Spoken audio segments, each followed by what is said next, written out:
Women's Tech Radio, a show on the Jupiter Broadcasting Network interviewing interesting women in technology, exploring their roles and how they're successful in technology careers. I'm Paige. And I'm Angela. How do you prefer to read content? On an electronic device or a physical book? Or are there exceptions to one or the other? Do you do both? What do you do? That's really hard. I love, if it's like a big technical book, I love being able to have the physical book out. But at the same time, a couple of years ago, I moved 9 times inside 5 years. And so I used to be a big, have a giant library. And after that experience, I'm like, oh man, the Kindle is the best thing ever. Let's get everything in digital. But these days, I don't read a lot because I'm so addicted to audiobooks.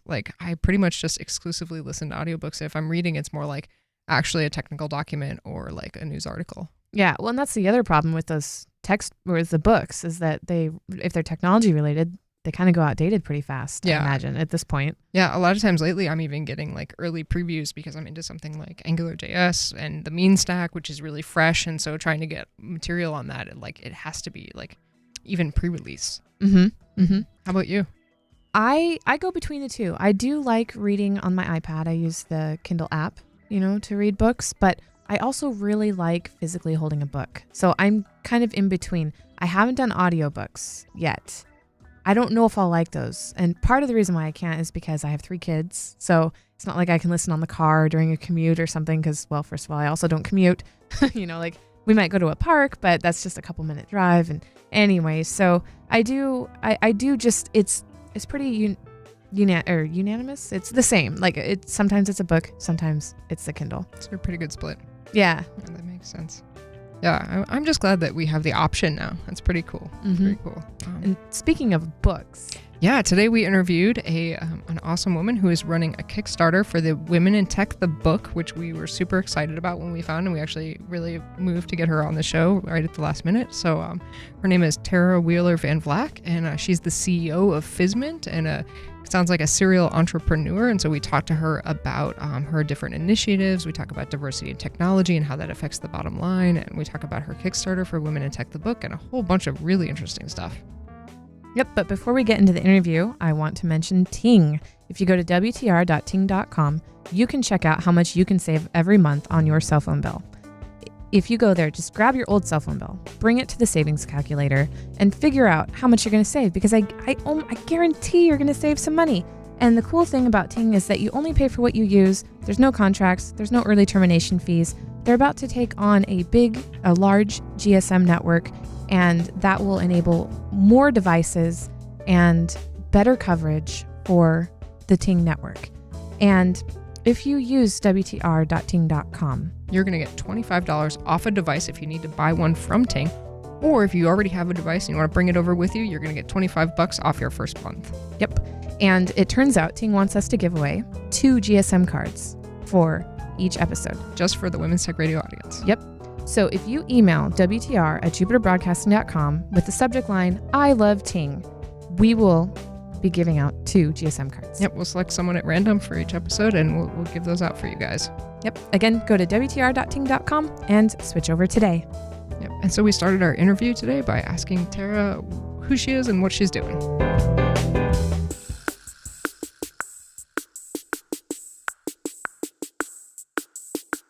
My name is Tarah Wheeler Van Vlack. I'm the CEO of Fizzmint. We are an end-to-end employee management company here in Seattle. So what we do is we take all the crummy paperwork that's associated with managing employees, onboarding them, offboarding them, timesheets, I-9s, W-4s,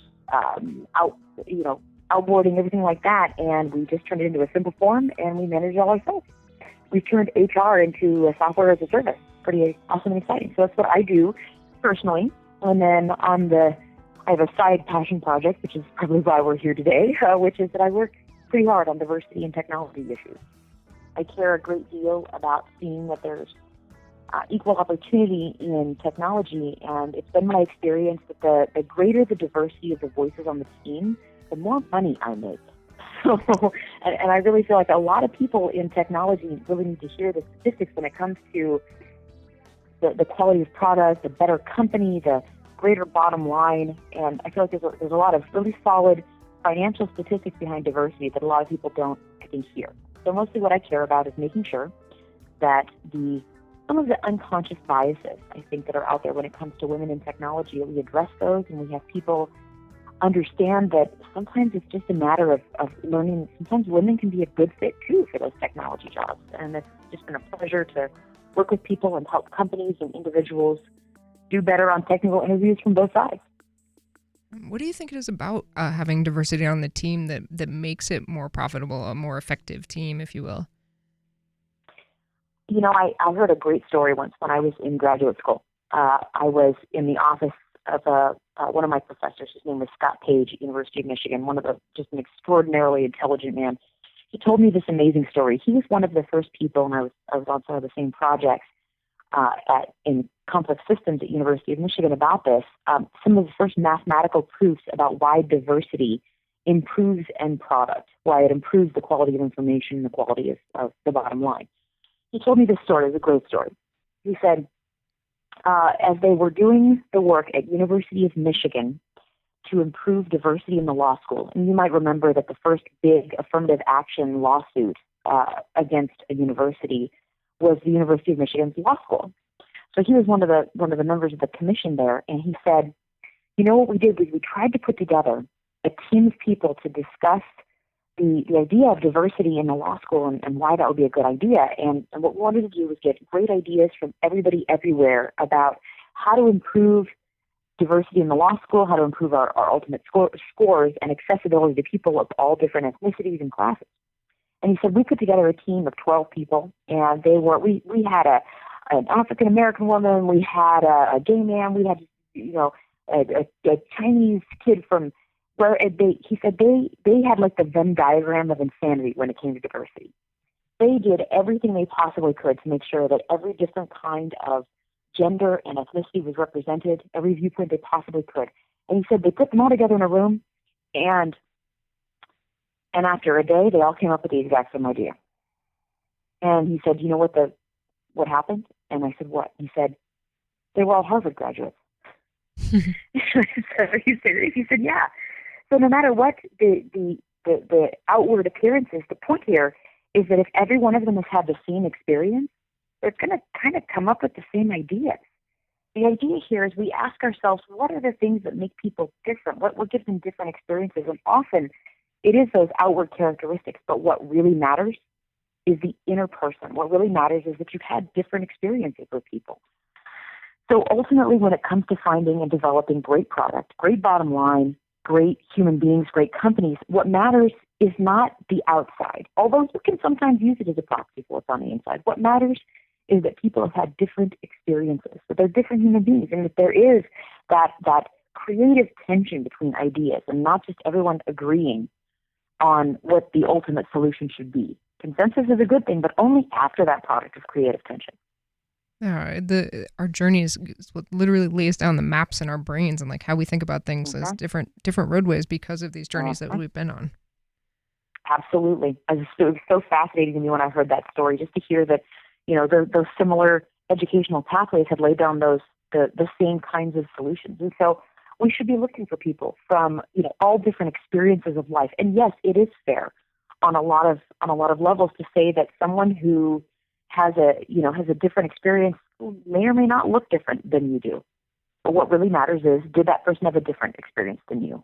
That's a really awesome way to think about diversity. I've never really thought about it that way. Yeah, I really love that you said creative tension. I think that's great to promote that, because it ends up something really cool comes out of creative tension most of the time. Mm-hmm. It does. And we see that certainly on Fizzmint. We see that in the nonprofits that we've been working with. We founded a nonprofit called Hack the People, which is devoted to mentorship in technology. My personal theory and my pet project here is the fact that we've lost this idea of a, kind of an apprentice, journeyman, master system of learning a profession. Instead, people kind of get turned loose to try to learn on their own without really any access or any expectation that they would learn from people who have mastered the craft and then pass that information on to somebody who's just coming up in it. So I feel like it's extremely important that we have people who have access to senior people in the field, and that everyone understands that the only thing you need to know to mentor someone is one more thing than that person knows. People don't think of themselves as mentors, and they should. Yeah, that is totally one of my passions as well. I think the loss of the apprenticeship has been one of the biggest downfalls in a lot of fields, and especially ours, where it's not a science to do technology; it's a craftsman's thing.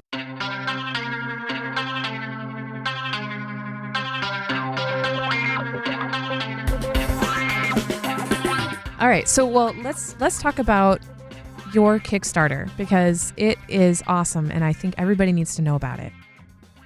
I completely and totally agree with you. Everybody does need to know about it. It's this is kind of born out of the fact that I have spent a lot of time training, especially women, but basically folks that are ethnic minorities and women or non-gender conforming to get jobs in technology.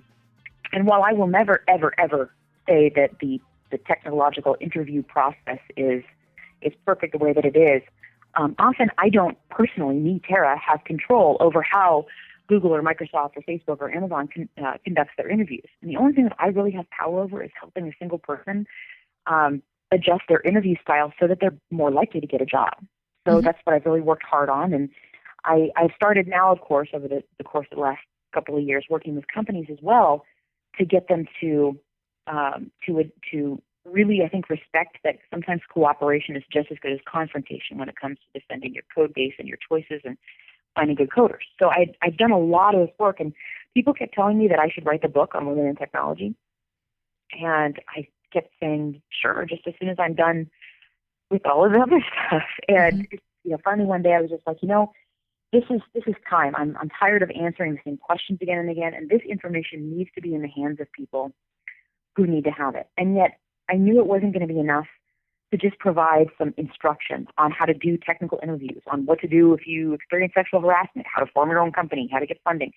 I knew that we needed more than that. And so I kind of yanked my socks up and started asking some of the craziest, most successful and famous women in technology in the world to write autobiographical essays about how they got to where they were.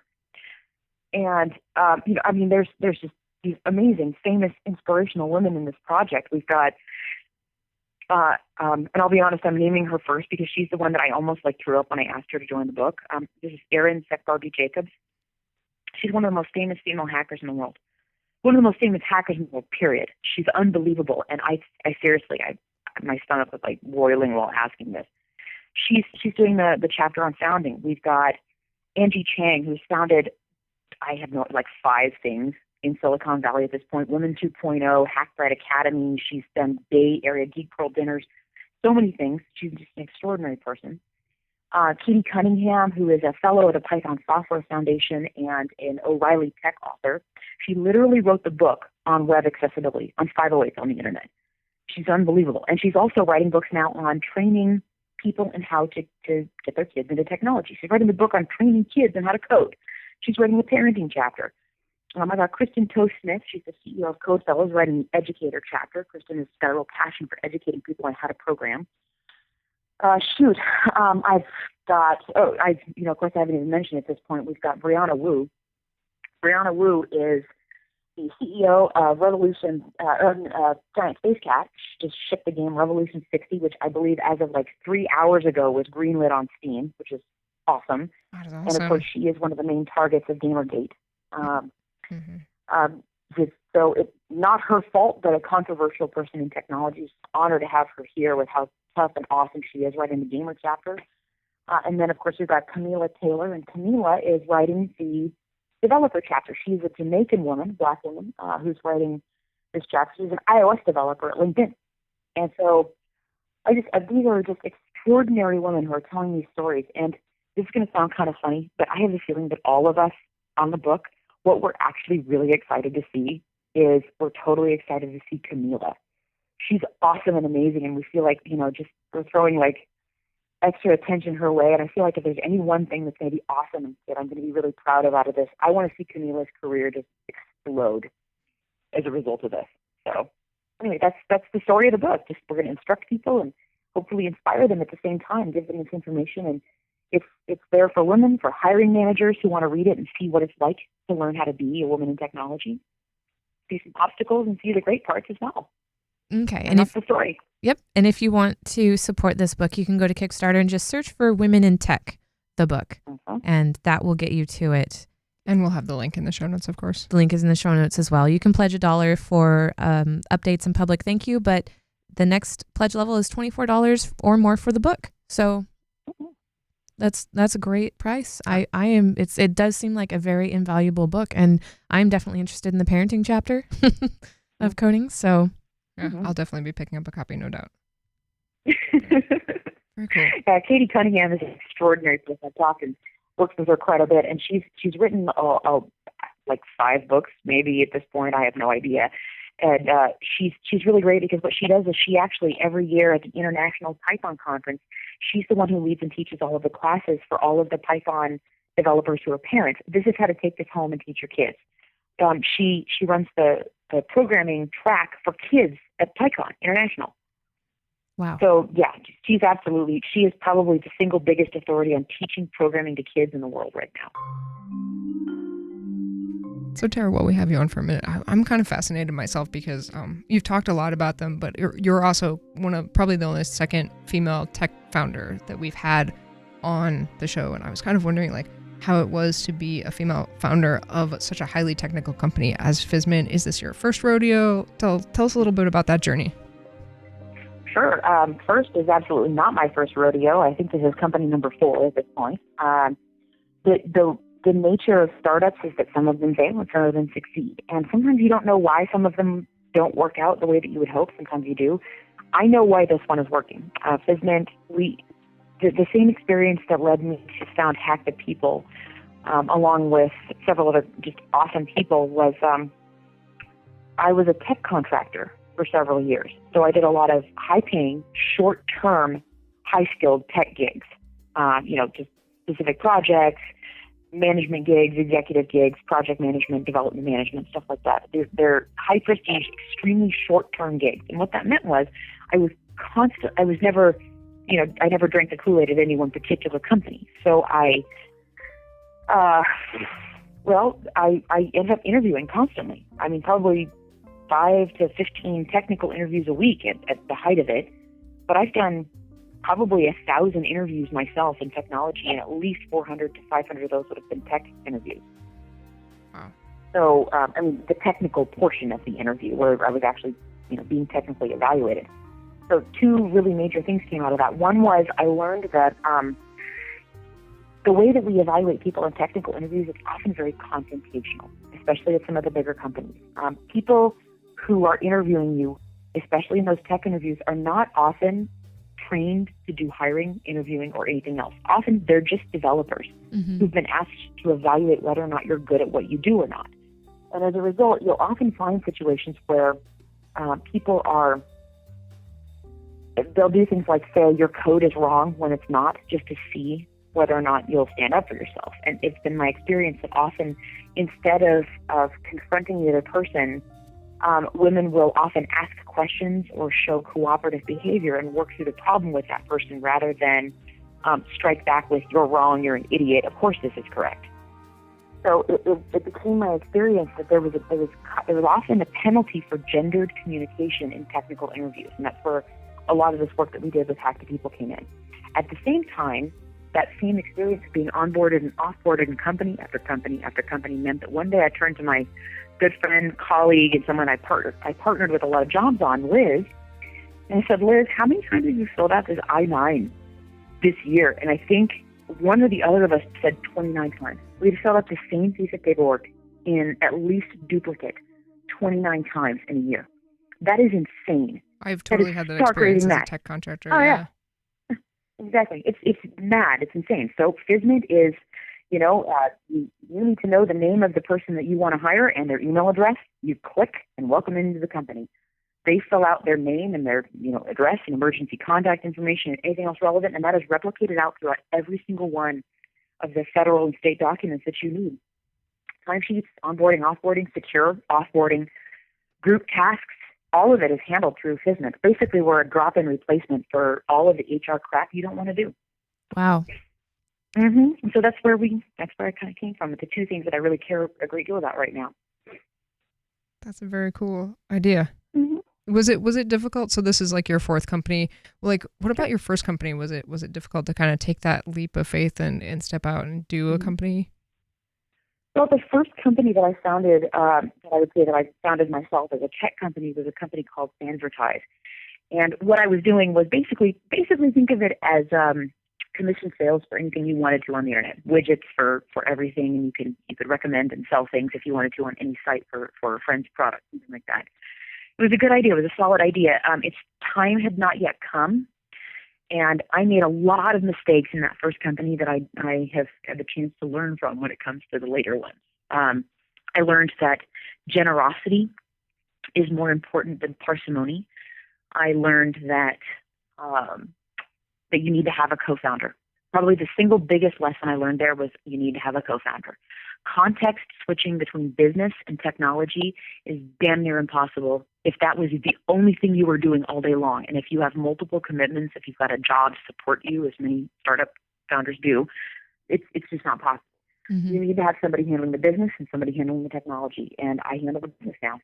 So my co-founder is 100 times the engineer and inventor and scientist that I am. Well, I'm a pretty damn fine scientist, but she's a way better engineer and inventor than I am. Mm-hmm. She's extraordinary. She runs her tech team like a well-oiled machine. I mean, they're just regularly turning out new features. It's crazy to watch it. And the big lesson I learned there is don't do this alone. Find somebody that you can trust, really trust, who is better than you at the thing that they need to be doing. And then trust them to do their thing and make sure that they will trust you to do your thing. Yep. So my co-founder knows that I'll handle to the best of my ability the business side. And if I screw up, I'll fix it. And I know that she will do the exact same thing with the tech side. I think one of the most striking things about all of our interviews, and from everything from getting started in tech to founding a company, is that don't go it alone. Like, make sure you've got somebody with you on your journey. Get involved in community, even if you only have the guts to get involved on IRC, like reach out. But every step, and it can be somebody different in every step, but every step have somebody. Yeah. I absolutely agree. Learn, train, be mentored by someone. I've got amazing mentors right now. And something I do want to encourage people about when it comes to mentorship is this. Do not limit yourself in mentorship to people that look like you. My mentors are almost entirely older white men. And they're almost entirely older white men because most CEOs are older white men. That's the way that this works. Who am I going to learn from who's done this job? And the truth is that, I mean, honestly, the place that I'm at right now, the people that I have available to me who have succeeded a great deal that I would look up to, and that in terms of the job that I do, these are the people that are willing and able to help me. And to be honest, if they're willing and able to help you, don't turn people down because they don't look like you. Listen to what they have to say. Sometimes they're going to be a little clueless, you know. I won't pretend that I don't have a couple of mentors every once in a while who say some stuff that I'm like, well, you've never been abroad, clearly. You know? And you take what they say and you go, I'm going to take this, I'm going to interpret it and say, this is the value that I can take out of it, and I'm going to thank this person no matter what, because whether this is perfect advice or 80% advice that I can mine something awesome from, this person cared enough to try to help me, and that is unbelievably invaluable. Right. So generosity and gratefulness.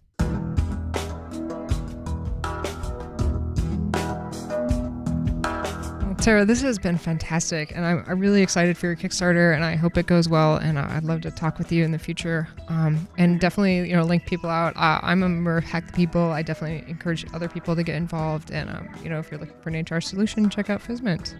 Sounds awesome. I will actually be looking into that. And check out the Kickstarter, Women in Tech, the book. Yeah, totally. I'll be buying one.